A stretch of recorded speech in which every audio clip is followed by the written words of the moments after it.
आइए हम लोग रीजनिंग बनाते हैं।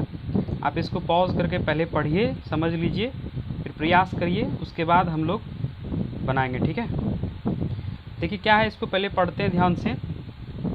6 छात्र समान दूरी पर बैठे हैं। पंक्ति में पहला पंक्ति में GHIJKL है, वो पूर्व दिशा की ओर है, और दूसरी पंक्ति में MNOXYZ पश्चिम की ओर बैठा हुआ है।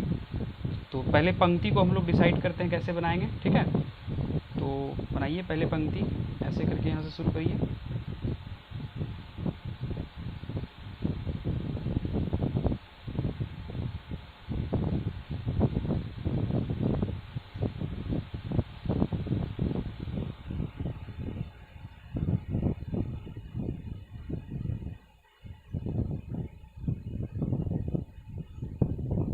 ठीक है, ये 6 व्यक्ति बैठ गया है और ये ईस्ट वेस्ट डायरेक्शन में है। इधर ईस्ट हो गया, आपका इधर वेस्ट हो गया। अब इसमें डायरेक्शन में क्या होगा, अब जब आप नीचे आइएगा तो इसमें दायां हो जाएगा, और जब आप ऐसे ऊपर जाइएगा तो इसमें दायां हो जाएगा। ठीक है, ये 2 डायरेक्शन हो गया। उसके बाद अब आप बनाना प्रारंभ कर दीजिए। M जो पंक्ति में बैठा है एक छोर पर बैठा है और Y के दाएं से दूसरे स्थान पर है।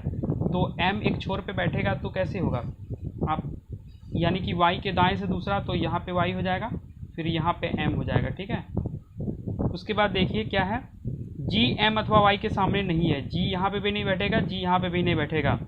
L के बाएं से तीसरे स्थान पर है G, तो L के बाएं से तीसरे स्थान पर कब हो सकता है ऐसा, देखिए तो L को मान लीजिए यहाँ पे बिठाते हैं तो फिर मेरा यहाँ पे आ जाएगा, ये भी संभव नहीं है और यहाँ भी संभव नहीं है। दिस मीन्स कि L यहाँ पे होगा, L यहाँ पे डाल दीजिए, L यहाँ पे बैठेगा, फिर आपका G कहाँ पे बैठ जाएगा, फर्स्ट सेकेंड थर्ड, ये वाला जो कि पॉसिबल है, G यहाँ पे बिठाइए।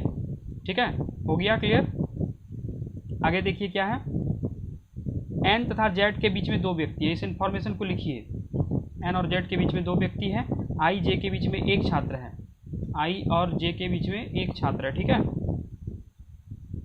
I तथा J M के सामने नहीं है। I और J जो है सो M के सामने मेरा नहीं बैठेगा, तो यहाँ पे ना तो I बैठेगा ना ही J बैठेगा, तो कहाँ पे बैठ सकता है, फिर I यहाँ पे बैठेगा तो J फिर यहाँ पे नहीं हो सकेगा। I और J के लिए ये एक प्लेस सेफ होगा। ठीक है, तो यहाँ पे I हो सकता है या J हो सकता है, यहाँ पे J या यहाँ पे I हो सकता है, दोनों में से कोई भी संभव है।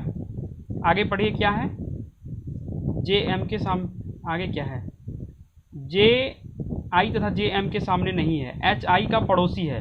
जब H I का पड़ोसी है दिस मीन्स क्या, I और H के साथ 2 लगातार जगह खाली होना चाहिए। तो ये तभी संभव है जब यहाँ पे I बैठे और इस जगह पर एक खाली हो। ठीक है, तो यहाँ पे आप I को बिठा दीजिए, फिर यहाँ पे I हो गया और इसके J के बीच में एक व्यक्ति बैठ जाएगा, फिर H के लिए भी पड़ोस भी हो जाएगा। ठीक है, अब इस लाइन में कौन बच गया है, देखिए तो H I J तो हो ही गया, इसमें K बच रहा है, तो K को आप यहाँ पे बिठा दीजिए। इस लाइन में तो आपका हो गया क्लियर। आगे वाला लाइन, इस लाइन में देखिए क्या होगा, जो वेस्ट वार्ड फेसिंग है, आप इसको बिठा दिए हैं। N और Z के बीच में 2 व्यक्ति बैठा है और X जो Z के सामने J के सामने नहीं है, यानी कि X यहाँ पे नहीं बैठेगा। ठीक है, तो N और Z के बीच में 2 जगह हमको 2 व्यक्ति खाली चाहिए, तो या तो ये यहाँ पे N बैठेगा तो Z यहाँ पे होगा, दोनों में से कोई ना कोई तो होगा ही।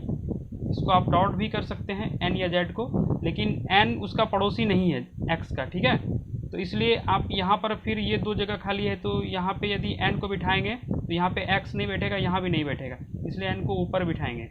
N ऊपर बैठ गया, फिर उसके और Z के बीच में 2 व्यक्ति हैं, तो ये Z का प्लेस हो जाएगा, और X फिर J के सामने नहीं है, तो X को यहाँ पे बिठाइए आप।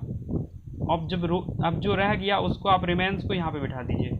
आपका ये बन गया है। अब इसी से आप सारे क्वेश्चन का आंसर कर पाएंगे। ठीक है, थैंक यू।